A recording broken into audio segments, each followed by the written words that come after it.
I want to talk about a topic that I've seen brought up on social media lately, and that is allowing your learners' problem behavior to function as their form of communication and honoring their problem behavior to get their needs met. So there are a few different things I want to address about skills that everybody needs to have in order to have a happy and independent life. And one of the first things that everybody deserves to have and should have in order to have a more happy and independent life is a functional form of communication that everybody in their environment can understand, or that the people they come into contact with in their environment understands. For example, if your learner is hot and they start doing this and crying because they're hot, and maybe mom and their teacher know that when they do that and they cry they're hot, they take their sweatshirt off for them or they help them remove it. That's all well and good for that learner because that works for them. Sure, mom and the teacher know what that means, so they take it off for them.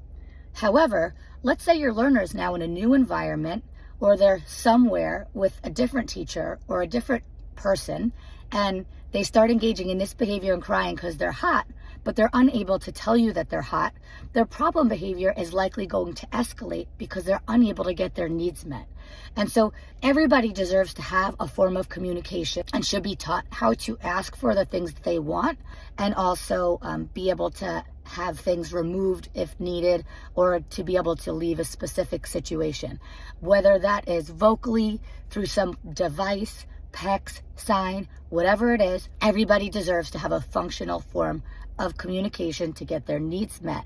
There are many other skills that you need to have in order to have a more happy and independent life, but some of the skills that I'm going to touch upon are the ability to wait for something, the ability to accept no or be denied access to something, and also being transitioned from a preferred activity to a non-preferred activity. So doing something fun or doing something you're enjoying to doing something that's not as fun or something that you're not enjoying.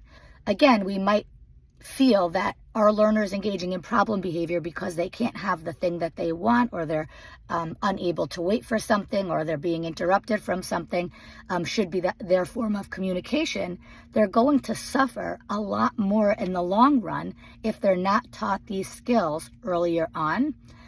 And therefore, I would argue that it's more humane to teach a learner these things, because their life is only going to get that much harder as they get older and they're placed in situations.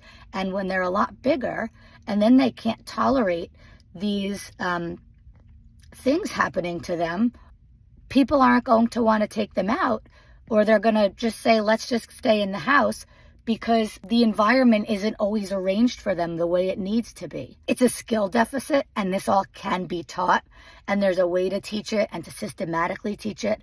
And we can do that in our classroom, and we can start doing it in other environments and teach them to generalize these skills.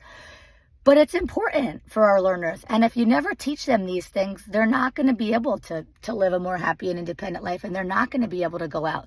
You're going to encounter lines everywhere you go in life. You're going to have to wait in places. You have to wait when you order something at a restaurant. Oftentimes you have to wait for the bathroom. There are many situations in life in which you have to wait. Our days are often filled with waiting, and that's something that we can teach our learners how to do. There's also a lot of times where you are going to need to be able to accept no for something. Let's say you go into your favorite bakery and the cookie that you get's not available. Well, now you have a learner that engages in extreme problem behavior because they expect everything they want to always be available, but it's not available. That caretaker might stop taking them out because they can't access their favorite cookie or whatever it is. And we want our learners to be as happy and independent as possible and have the skills that they need to get their needs met, and also have skills to be able to cope and tolerate things when the environment is not arranged just as it needs to be for them. And there's also times where you're going to have to be interrupted from doing something fun to go do something not so fun. That is life. And these aren't just skills that I'm saying should be taught for students with disabilities. While it is something that they might have to learn more explicitly and with a more systematic and planned process, these are things that I work on with my child as well at home. So my point is, our learners' problem behavior, while it should tell us something about the types of situations that we need to teach them, if you analyze why it happens, the behaviors they engage in, and what the consequences people are providing, that's a great tool for us to see when it's typically happening and what we need to teach, because problem behavior is a skill deficit. But problem behavior should not function as our learners' method of communication or as their ability to get the things that they want, they don't want, if they're unable to accept no, wait, or be interrupted from a preferred activity, because their life is going to be much more limited and they're going to suffer much more greatly if they don't have those skills that are essential to live a happy and independent life.